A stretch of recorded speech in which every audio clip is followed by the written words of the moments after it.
Schumacher. Hello, ladies and gentlemen. Welcome back to Michael and Benjamin's podcast. Welcome back to the digital tiny room on Schumacher Os Digital Unlocked. And my name is Michael. I am the Michael of Michael and Benjamin's podcast. And I am joined by he's a good boy. He's a good boy. He's a good boy. He's Ben. Oh, my dog has responded to your who's a good boy in a very real sense. Has just decided that she is the goodest boy. That's quite a bit of work there. Is that a trained stunt dog, Ben? She's coming down now. It's fine.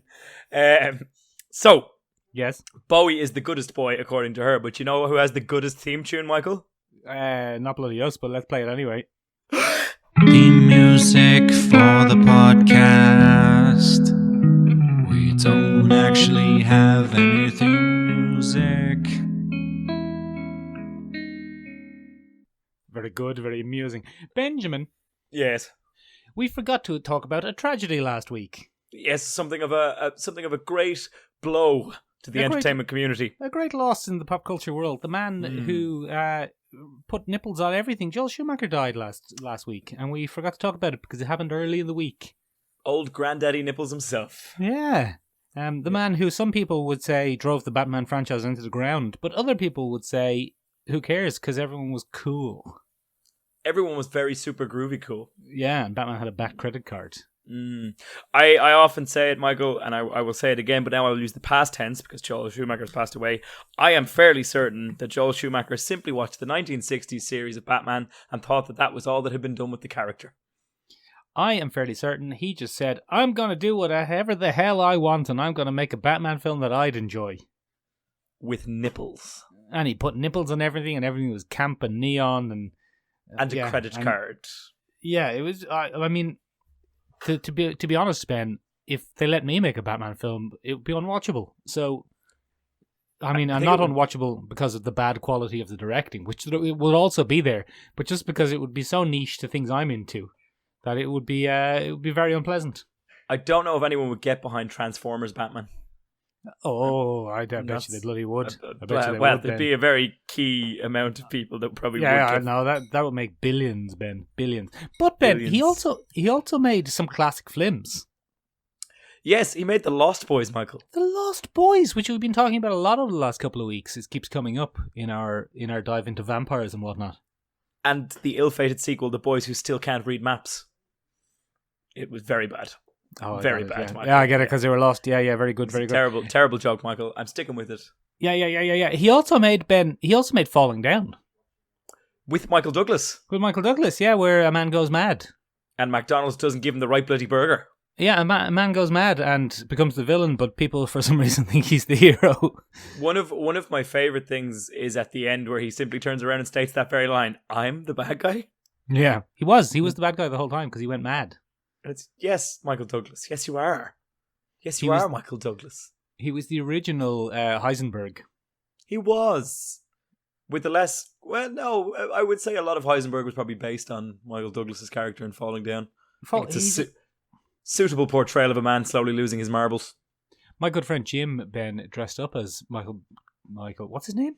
Michael Douglas. Michael Douglas from Falling Down one Halloween. Very good costume. One of the best costumes I've ever seen. Jim would make an excellent Michael Douglas Falling Down. Yes, he's also married to Catherine Zeta-Jones. Catherine Zeta-Jones? Yeah.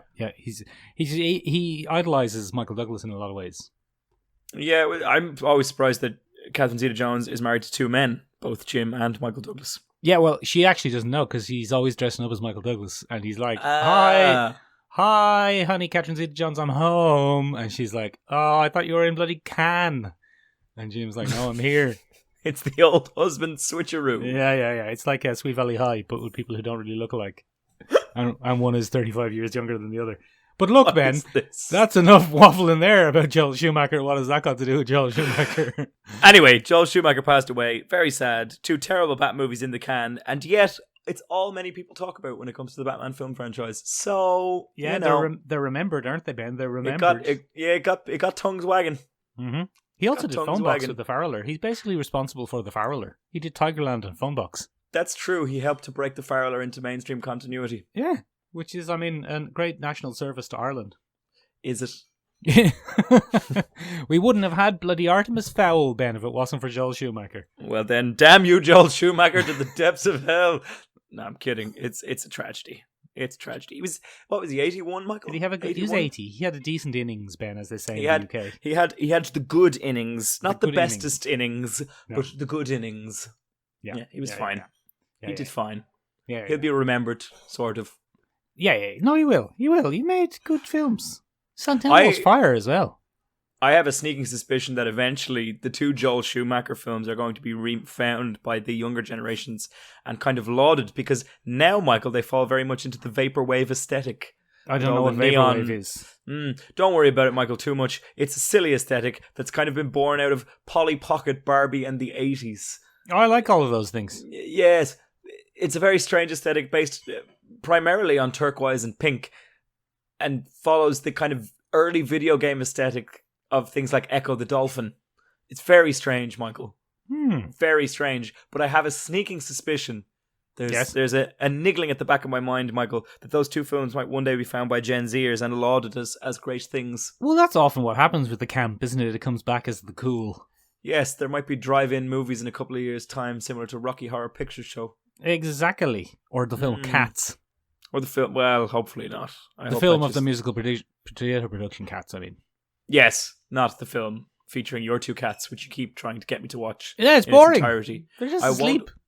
I won't watch a 6-hour magnum opus, whether you think it is or not. It's mostly busy boring, Ben. Anyway, Ben, speaking very tangentially earlier when you said about Lost Boys, there was a new comic this week about a boy who's lost.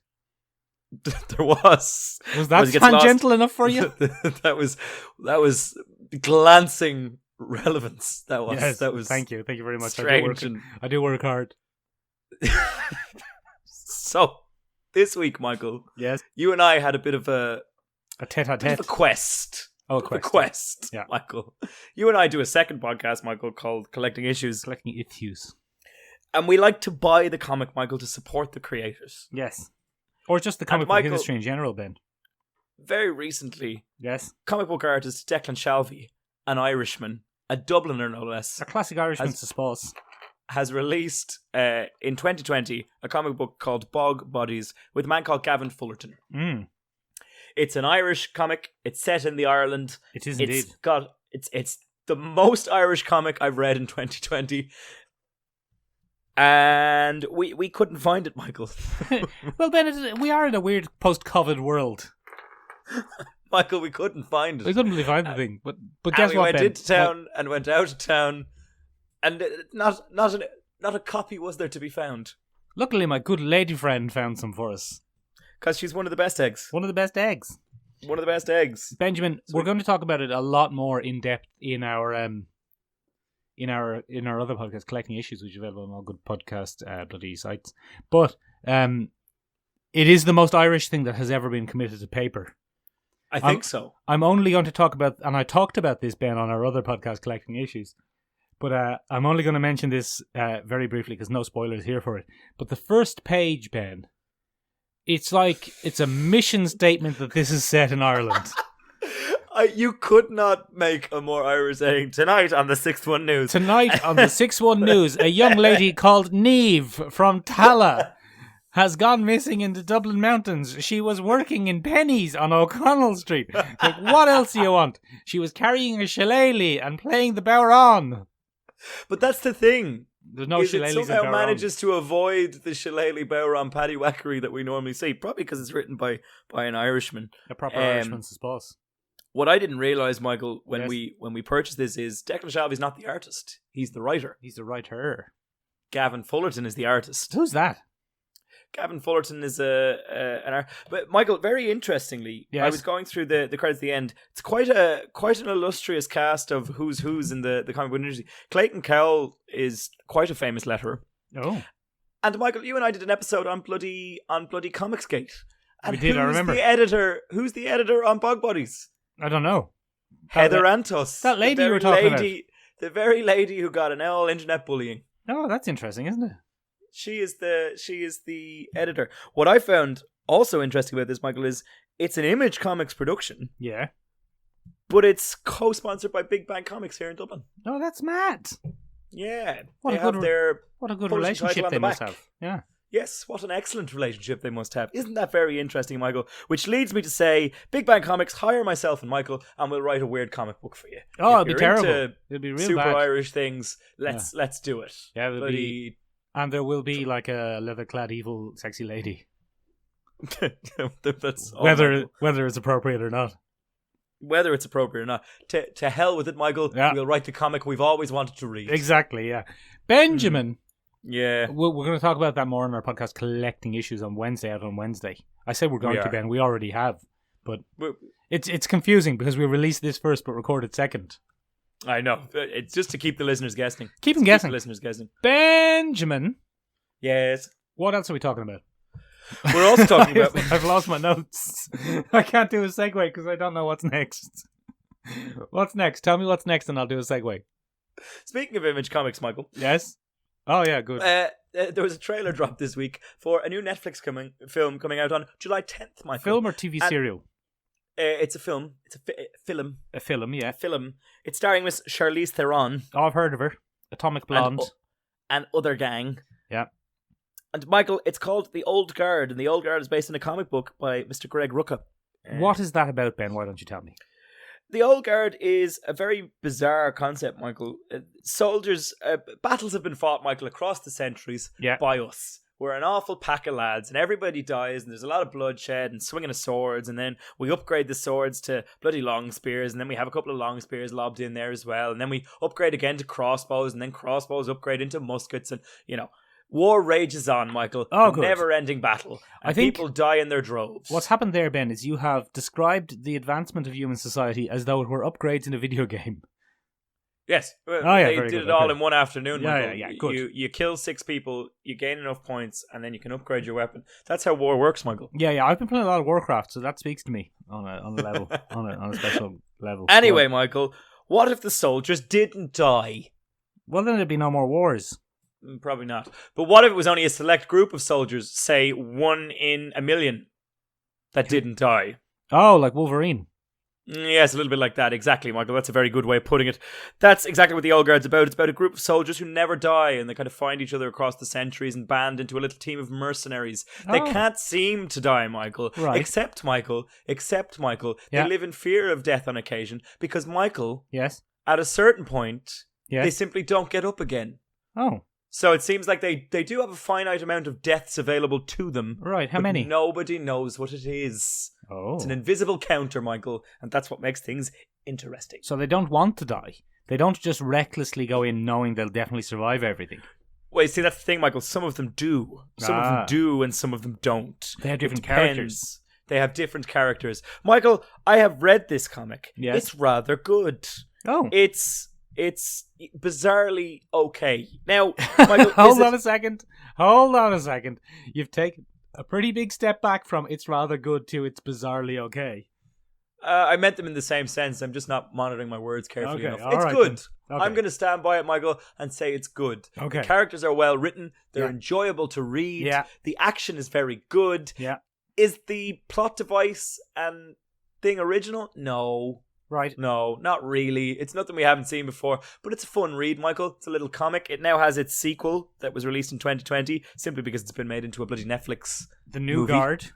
I'd imagine. The New Guard. But it's very interesting, Michael. It's a good comic. One of the more interesting things is there seems to be a mystical force at play, because when a new one is created, when a new soldier, undying soldier is created, they kind of all dream about her at the same time. And they have to go find her and add her to the Old Guard. All right. It's an interesting comic, Michael. Charlize Theron's in it. I'll watch it for Charlize Theron alone. I'll tell you will, all right. You'll watch it alone. You Creep. You make everything so nasty. Yeah, I know. It's great, isn't it? Great is a strong term. Yeah. Go on. And when's it out? Is it out? It's July 10th, Michael. July 10th. That's bloody next week. This very week. Yeah. This very week that the listeners will be listening. I do believe it's out on Friday? Friday. Yeah, I get it. It's out on Friday, weekend. just in time for a weekend binge. Hold on. Is it a TV show or a film? You can't binge a film, sure you can't. No, you It's a just film. watch it. You just watch it once. Just in time for a weekend watch. Having less catchy, though, that phrase. Less catchy. Yeah, less catchy. It should be. Look, I can't say that it's going to be fantastic, Michael, but I'll watch it. I'll be watch watching it it. then. We'll talk about it next Sunday. Yes, we'll talk about it next Sunday, Michael. We might read it during the week as well. I might stick up a little Instagram TV review of it to give people a heads up. Oh, people enjoy those. Reading it. They seem to. I haven't done it in a very long time, Michael, but it's because I changed my seating arrangement. Now there's a big window behind me and it's hard to see my face. It's not good for the light, Ben. You shouldn't have light behind you. Shouldn't have light behind me, Michael, but it is good for my back because it's on a nice desk here and I don't get muscle aches in my back anymore, Michael. Yeah, so, you know. Yeah, wimp. Anyway, Ben, here's... Stuck a little insult in there. Benjamin. Yeah. The real question that we have this week, Ben, is... Go on. No, hold on. Let's give a bit of context to this, Ben. Let's be honest. Let's be straightforward. This week, not a lot is happening in the world of movies and TV and popular culture. And we were at Sweet FA, Michael. As we often are, we were at somewhat of a loss on what the heck we were going to talk about this week. So we had a look around and we said, what the heck are we going to talk about? And we looked around. We saw a palm tree. We saw some grass. And we saw your bloody dog. And we said, dogs? Yes, and that became the topic for the week. I have an adorable pooch. Yeah. And I found myself thinking, I wonder do superheroes love their dogs as much as I do? And Michael, I think it's bloody fair to say, we couldn't possibly say because they're all fictional constructs and we can't really measure love in the same way. Yeah. Oh, okay, the podcast's over then, is it? Yeah, we're done. Okay, so good. Benjamin, the real question then is, in that case, Benjamin, who's the best boy? Who is the bestest boy? Who is the goodest boy? Yeah. You may have noticed, ladies and gentlemen, for any of our long-time listeners, that we put out a post on the gram rather late, almost last minute, some would say. Some would say, because that's when we had the idea. In an attempt to lash some research together in a furore of unpreparedness. It was very entertaining. But we shall persevere anyway, Michael. But Ben, the listeners came to our rescue, as always. They did. They gave us a stack of stuff. So we really appreciate it from all of them. We'll be reading them out in due course. But first we decided to take a look at just what even is a super pet. Yeah, all right. And that brought us to DC. DC seemed to have something of a fetish, makes it sound very dirty.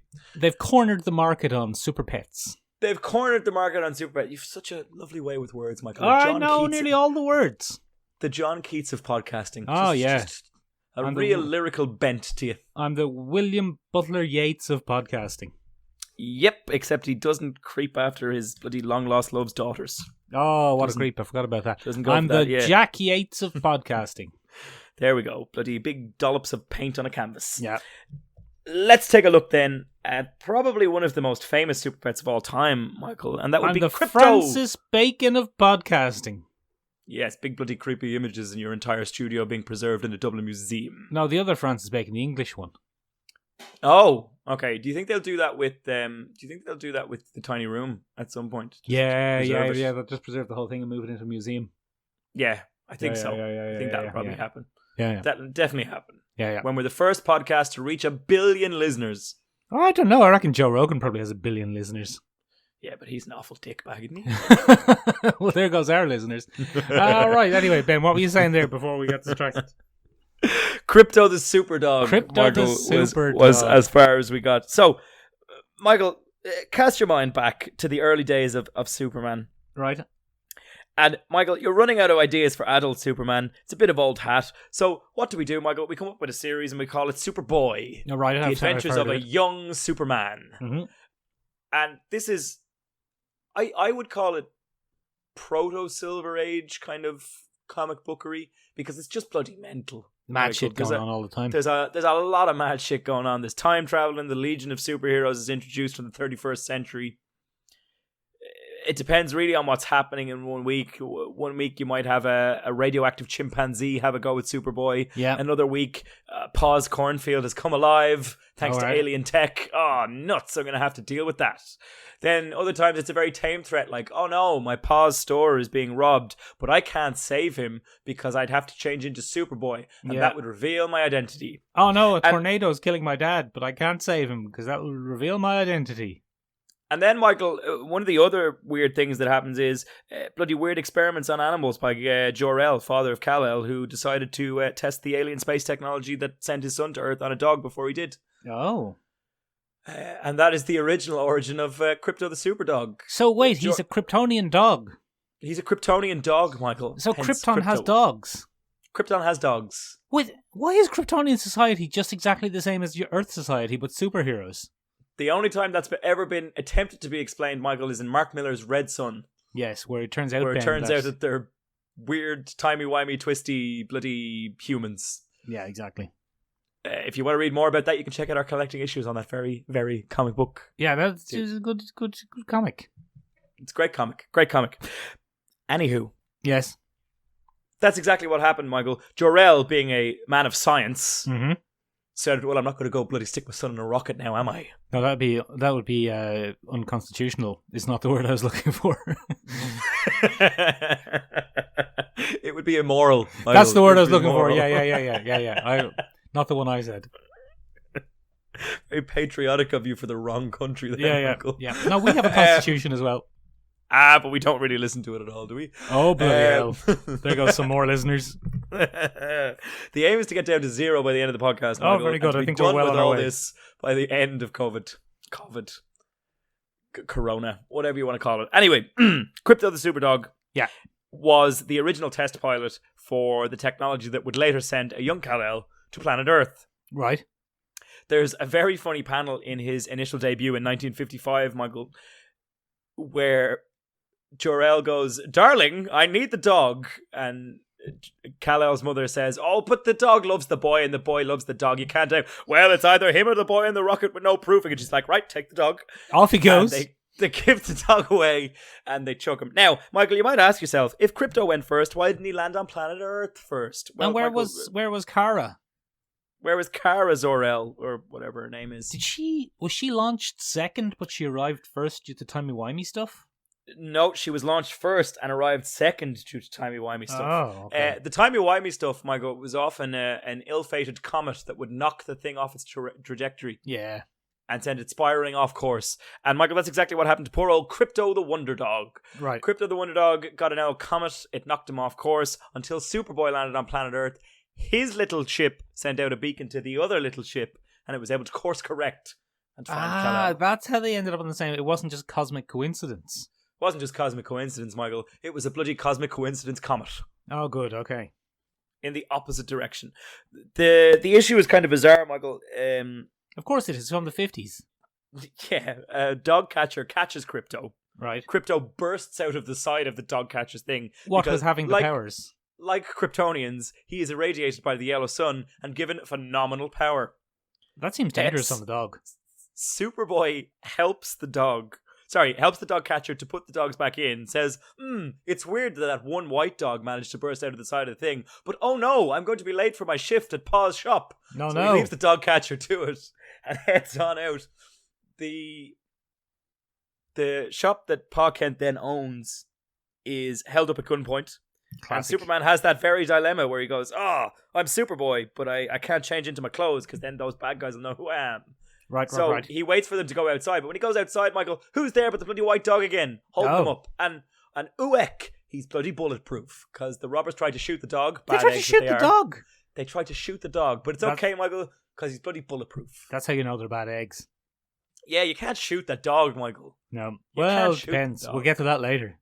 We're going to have to go into the don't shoot the dog territory. Great. Anywho. Yes. He then realizes that, this isn't a normal bloody dog, is it? No, it's not. And they have an instantaneous bond. And this is because Krypto remembers the smell of young Superboy. And he's like, hey, that's my buddy from Krypton. I love him. Yeah. That's dogs for you. But then hijinks ensue, Michael, when we realize, this is like a normal dog with all the impulse control issues, but only he's bloody superpowered. Yeah. So, Michael, if you were to cast your eye out your very window there, you might see a dog having a little chase of a car. Well, not bloody Krypto. Bloody Krypto heads up on there into the air and chases airplanes. Oh, very good.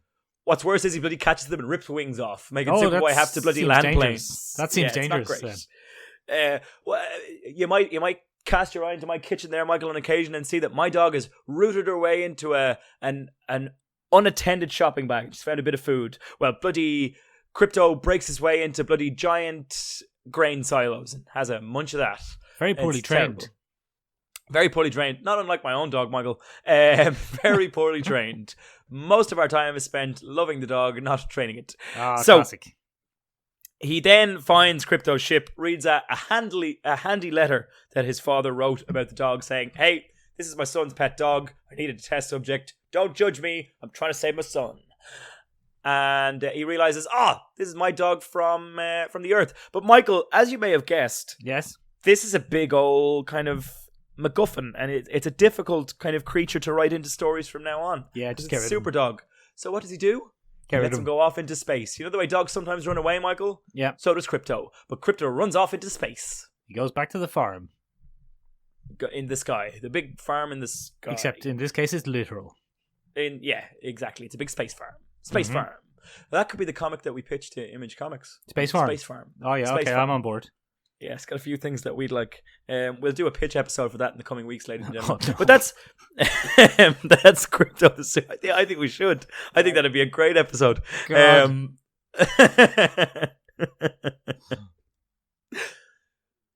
Krypto the Superdog is later retconned a couple of times over.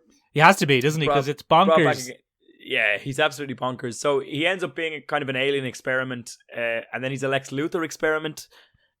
And he kind of gets taken away from Superman. He's not Superman's dog really anymore. He becomes Superboy's dog, but the Teen Titan Superboy, the clone Superboy's dog. And those two have a much stronger bond in the more recent comics. If you're looking for a very, possibly the doggiest comic of all time, Michael, Yes. apart from We Three, this one is Superboy 721, and this takes place after the events of Infinite Crisis, where Superboy has to take on Superboy Prime. And yes, that is the most comic book sentence you'll ever hear. And he unfortunately, Michael, fails in his attempt to hold him back, and he passes away. Krypto was not on planet at the time, and he comes back to try and find his master, Superboy. Superboy's only bloody gone and died. Oh, no. So it's a whole issue of Krypto searching the planet, trying to find Superboy, only to come to the realization that Superboy has passed away. And then he runs off to the moon, Michael, holding a manhole cover that he and Superboy used to use as a frisbee together. And he pines on the moon for a year. Oh, that's... I waiting don't for like Superboy to that. come. It's so sad. It was so sad, Michael. I nearly cried. It was I awful don't like to it. read. I don't want it. Superboy 721. A very interesting comic book. No speech bubbles, Michael. A silent issue. Just No. with Superboy's increasing, or Krypto the Superdog's increasing dread that he can't find his master. It's terrible. Terrible, Michael. Speaking of, Ben, that segues us very nicely into another bloody very famous dog companion. Well, that's handy. And one of the best dog companions of recent years, Ben, not of the olden days. Go on. Lucky the pizza dog. I don't know. Oh, Lucky the Pizza Dog from Weatherman. No, you big No. dummy from Hawkeye. Oh yeah, Lucky the Pizza Dog. What a great good boy. He's one of the best boys, Ben. And it has, since you've brought it up there, where you said they had the issue with no dialogue.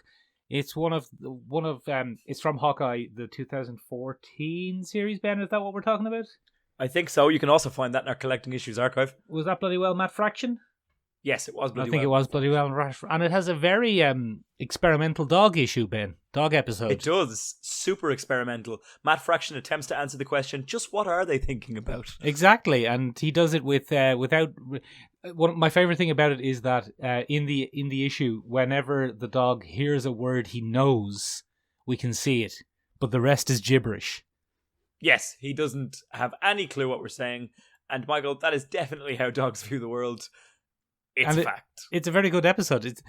He's the dog equivalent of Hawkeye, which is the really good thing about him. He's beaten down and unlucky, and he gets into scrapes and he loses an eye, and it's all very sad. But he's still hanging in there, and he's still the best boy.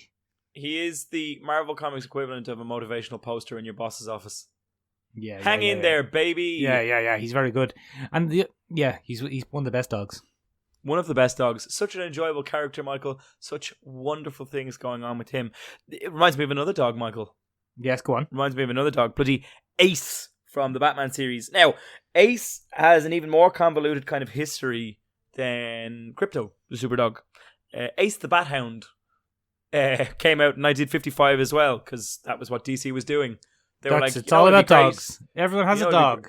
Everyone has a dog now, and Ace the Bat Hound was just a bat hound. There's no real explanation given for him. He's not given any great history. Just that Batman has a dog. It's a German Shepherd, and it wears a bat cowl. Yeah. So Makes sense. Bat dog. Yeah. And his name is Ace. Right. And then later on that gets retconned with I think it's Tom King. Tom King creates a backstory for him where the Joker used Ace as a gag. He put him in a pit with two other dogs, and Ace is found by Commissioner Gordon and Batman having eaten the other two dogs. Oh, God. And Michael, I hear what you're saying. That's bloody fucking weird. And Michael, do you know what? You're bloody right. It is bloody fucking weird. But it's Tom King, so we have to kind of give it a pass. So, moving on from there, Alfred decides he's going to adopt the bloody Bat Hound. They don't put him down. No, you probably should. You probably should, when you've been tortured by the Joker in a mental experiment that's rivaled only by Pavlov's Bell experiment. But no, they decide anyway, and Alfred says, you know what, I'm not giving up on the bloody dog. And the dog's a bloody vicious dog, Michael, because it's been raised in a horrible, abusive environment. But Alfred won't give up on it. He trains it in a big, what's the big dog protective suit called that you see police officers wear in training sessions on occasion? What?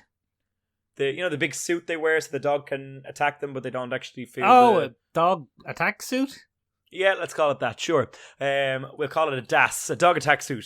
So, Alfred's there in the DAS, and he's training him, and Batman wants nothing to do with him. He's like, I'm Batman, I don't have time for dogs. I'm Batman. Get the dog away from me, Alfred. I'm Batman. And he's in a bite suit. So he's in the bite suit, and Batman's there going, look, it was raised by the Joker. It's a bad egg. I'll have less of it. I'll have less of that. Except one night, Batman comes in. He's got a big shard of glass in his arm, and he's like, oh, I'm injured. Oh, Batman. Oh, I'm injured. I've got glass in my arm. Oh, and the Bat Hound is real upset by that. He's like, oh, Batman, no. Oh, no, you got glass in your arm. No, Batman, that's not good. I'm a dog, and even I know that's not good. So he gives Batman an old lick, and he's like, ah. And Batman's like, I'm okay, boy. I'm okay. Not on the wound. Does he lick the wound? I think he does, yeah. Oh, no. I don't think Tom King is aware of how infectious dog saliva is. Was Tom King in the Marines? Is he the guy who was in the Marines? Is he the guy who's having a Twitter beef at the moment with Dean Cain? He possibly is. I mean, Tom King divides fans right down the middle, Michael. He's former CIA, apparently. He's not a Marine. That's the fella, yeah. He's former CIA, apparently. Now, obviously, the CIA is not going to go out and back that up one way or the other. But apparently, he's former the company. Yeah. And he's having a beef with Dean Cain at the moment about masks on Twitter. It's quite funny. Is he for or against them? He's for masks. Dean Cain is against them. That doesn't shock me. It doesn't. Yeah, it's pretty funny. That reads, man. It's one of the best beefs. Let's not get into this on the podcast, Michael. This no maskers, anti-vaxxers and no maskers. I swear to God. You just said let's not get into it, and then got into it. You son of a bitch. Anyway, that's the last of the listeners gone, ladies and gentlemen. That's it. So we can wrap this up. That's the end of the podcast. 3 for 3.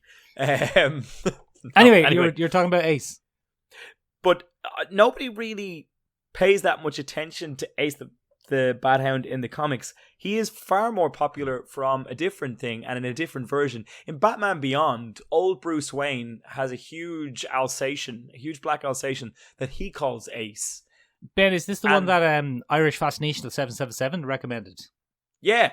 Oh, okay, go on. Yeah, go on. I'm not very familiar with him. So she said on Instagram, Ben.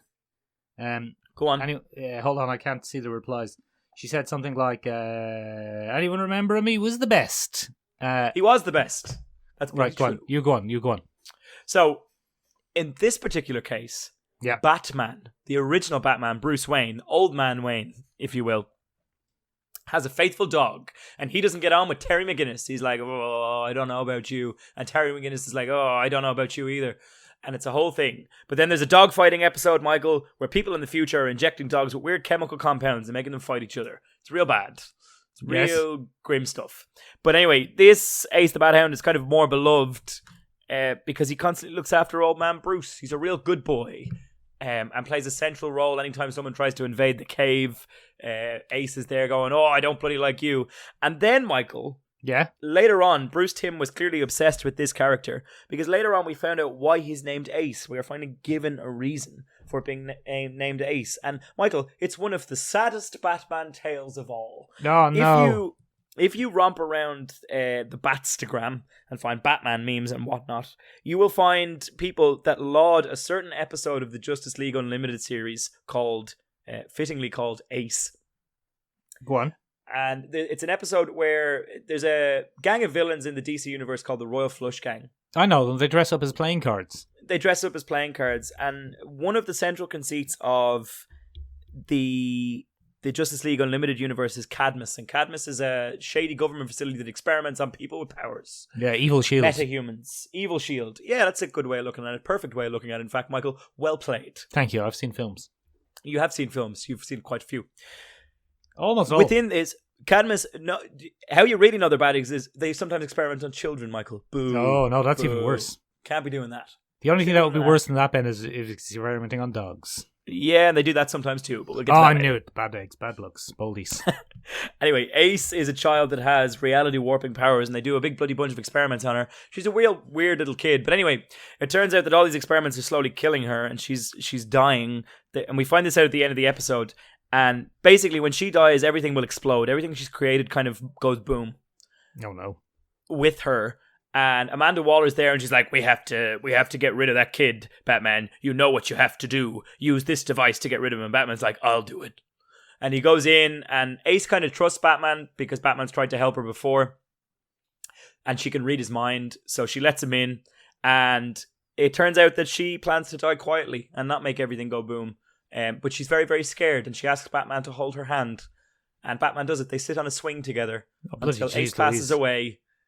Until Ace passes away, and Batman offers her hand. And whenever you go on the Batstagram, people are like, that's my Batman. That's my Batman. Even though it doesn't really matter because it depends on the writer. But anyway, that's their Batman. And that's why he named Ace after it. Because he has a very fond memory of Ace, the little girl who passed away. So it's a bit sad, Michael. That's very sad. Bit sad. I don't like that. Sad. No, it's very sad. Very sad, Michael. And Bruce Timm. Real sad world. Does that dog do any superpower stuff, or is he just a general dog about town? He's just a bloody dog. Just a common garden dog.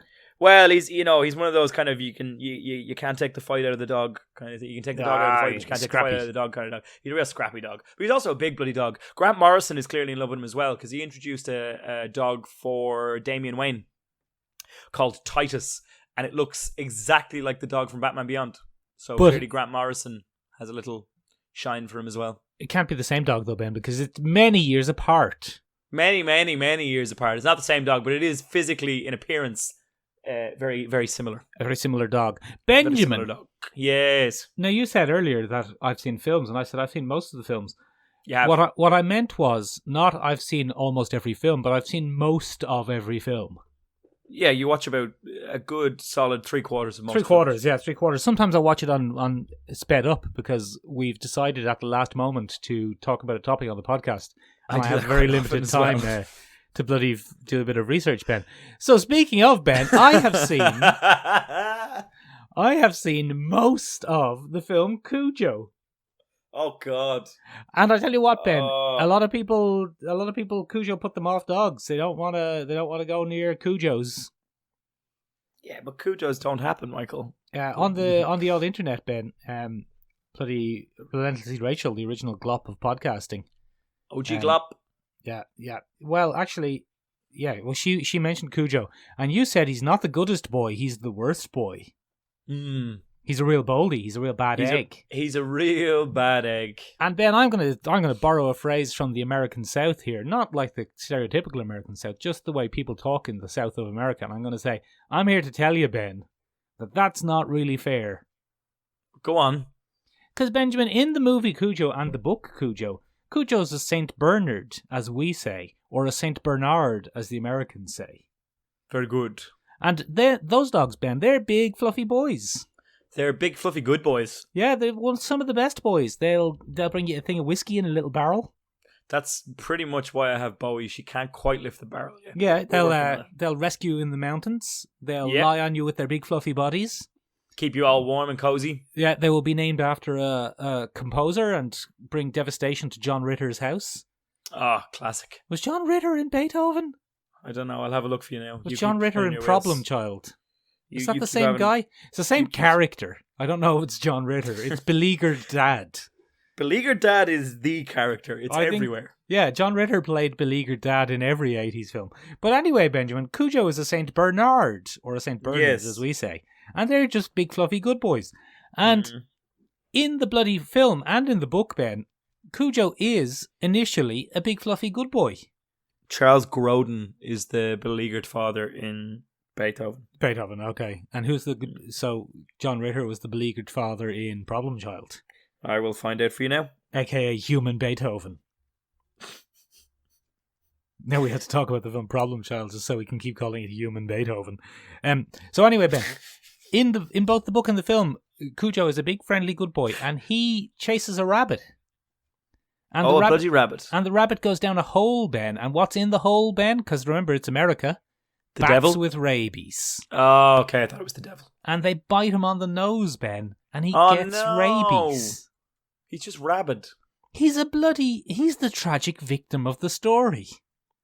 What? Yeah. What? I mean, it's still horrible, and you're like, oh, stay away from Cujo, he's the worst. But it wasn't his fault. He had the rabies. And he ends up killing a load of people and then being killed. That's a real tragic story. And he's not really a boldy, is he? No, he's a rabbity. Yeah, he's very rabid from the rabies. He's a big, fluffy good boy. The other villain in the movie Cujo is heat and lack of air conditioning system in older cars.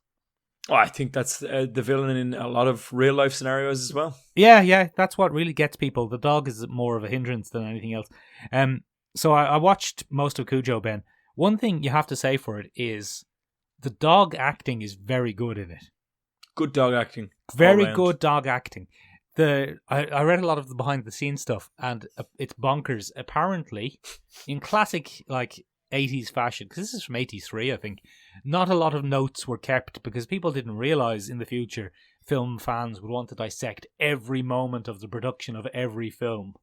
the short-sighted fools, Michael. So nobody knows how many Cujos there were. There were somewhere between 5 and 13 Cujos. That's a lot of Cujos. Yeah, that's a lot of real dogs. All Saint Bernards. That's a lot of big Cujos. yeah, but all big, friendly, fluffy, good time boys. And apparently a nightmare on the set because they just wanted to play all the time. Well, that makes sense, doesn't it? Big old good boys having a good time. Good boys. But he was also played by an animatronic head, and he was played by a human in a dog suit, and he was played by what? Yeah, a Labrador Rottweiler mix in a Saint Bernard costume. Michael, this is bizarre. It's mental, Ben. It's bloody mad. So Cujo, Ben, if people don't know Cujo, he's a Stephen King story. He is. And like most things. Yeah. And, madly, Ben, this is even though this was the early 80s, it was still during that peak kind of Stephen King turnover. The book was published in 81, and the film was made and released in 83. The man was prolific. Yeah, you can't stop him. He was up to his neck on cocaine, just blasting out, what if a car was evil? What if a dog was evil? What if a shelving unit was evil? What if an egg was evil? Shelving units are known pricks. I'm just looking around the room. What if a microphone was evil? But yeah, so the dog is evil, Ben, but he's got rabies. And he dies in the end. It's very sad. But yeah, he does. He gets killed. But he kills a lot of people, so he's fine. He got a good score. Benjamin, the funniest thing about it is, and this is something that modern technology is kind of removing the need for, one of the most difficult things with dogs playing boldies in films is, especially when they're big fluffy good boys, they've got big waggy tails. Big waggly tails that give them away, Michael. Yeah, that give away they're not really angry, they're just acting. Because dogs can't really act, Ben. Yeah, because they're creatures of impulse. And Benjamin, I don't know if you know this, but these days what they do on the likes of, for example, Game of Thrones, let's say, is when they have a dog actor and he does a big fluffy waggy tail, they CGI out his tail. I didn't know that, Michael. Yeah, so that's how they've solved the problem these days. In the Cujo days, they had to keep tying the dog's tails down. No, it's fine. No one got injured. they had to tie the dog's tails down to their legs with fishing line. Oh, so the big happy St. Bernards wouldn't keep wagging their tails the whole time. Oh, that's kind of cruel, Michael. I don't know if I'm okay with that. I don't know if it's cruel, Ben. It's probably a little bit cruel. But look, they weren't harmed. It's not touch dickheaded. It's a bit mean, but it's not harmful. Yeah, all right.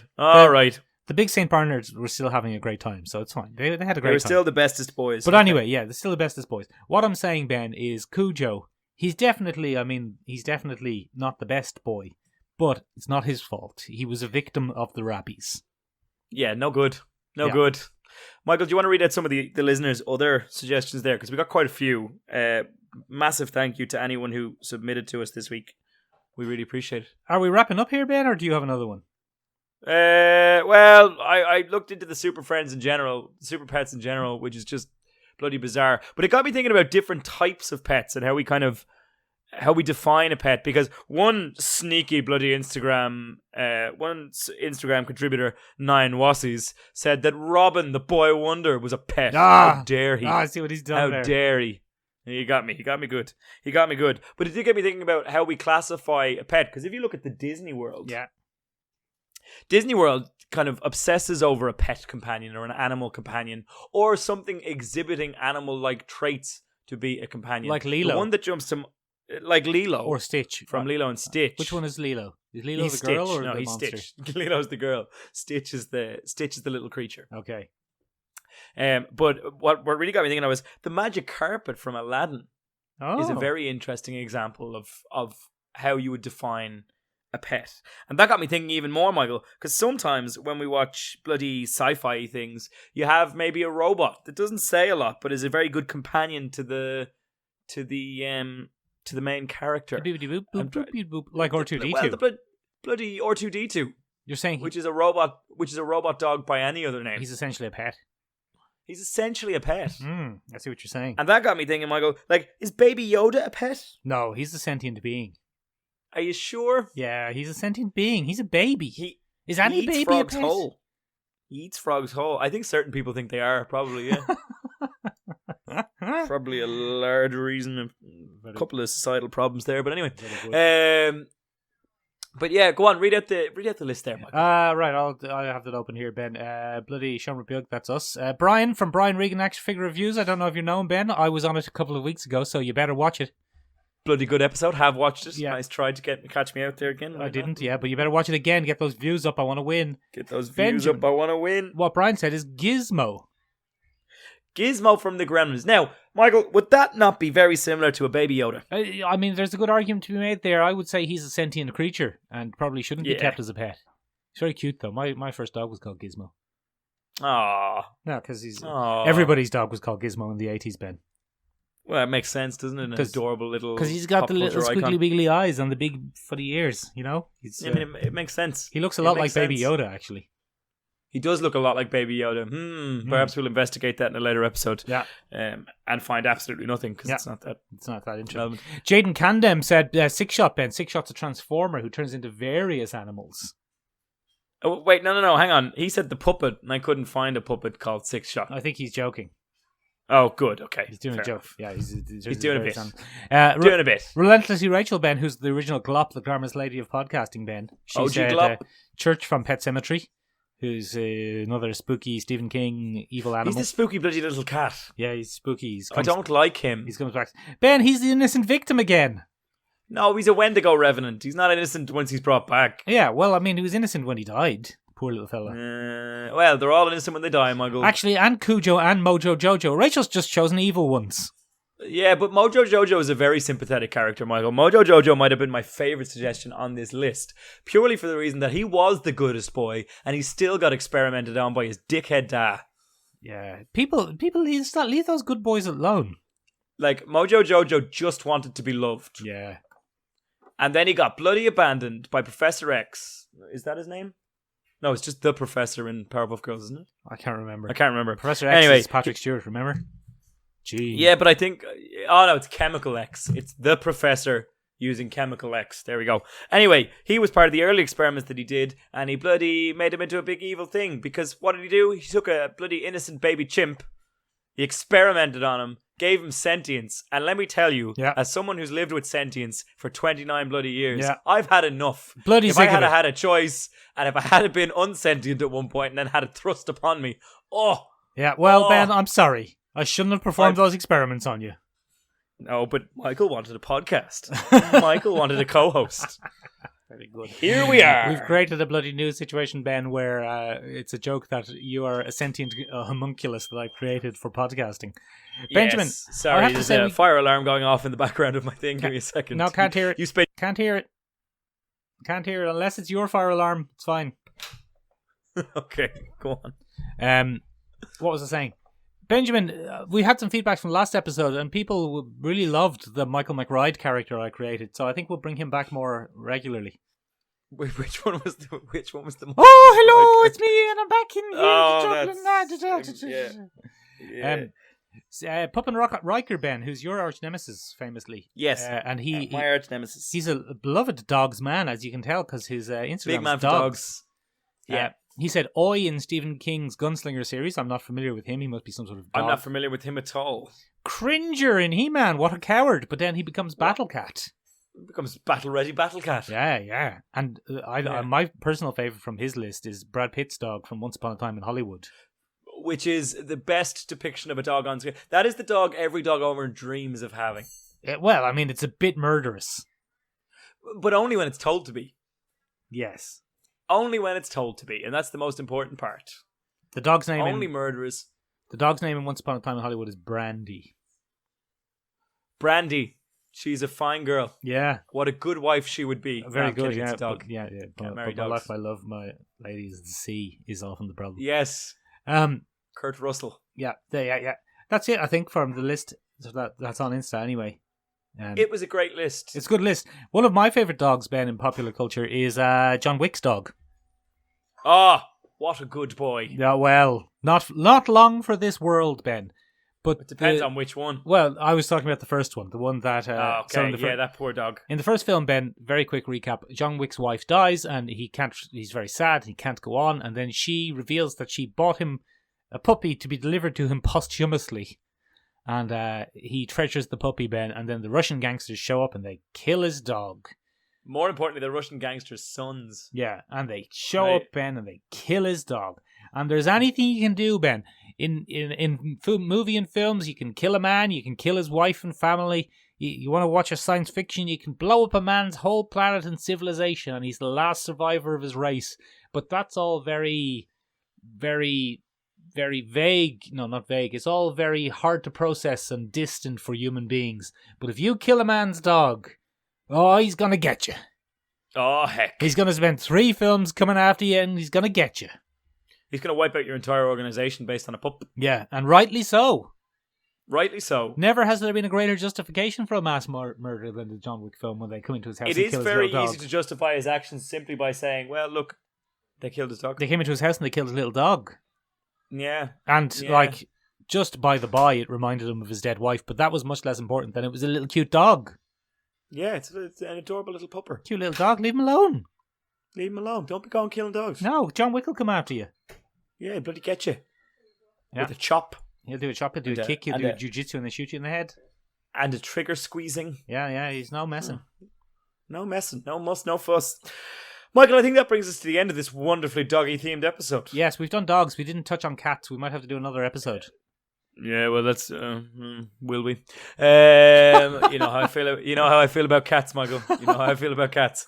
Very good. No, we will definitely do another episode on cats at some point. Ladies and gentlemen, did we miss any of your picks for Goodest Boy? I'd say we did. Do get in touch with us and let us know. You can find us in a number of places, ladies and gentlemen. If you like a good old-fashioned formal dress shirt and tie kind of affair, you can find us at seomrabeag.com, SEOMRABEAG.com. Miss Tiny Room in Irish, kind of.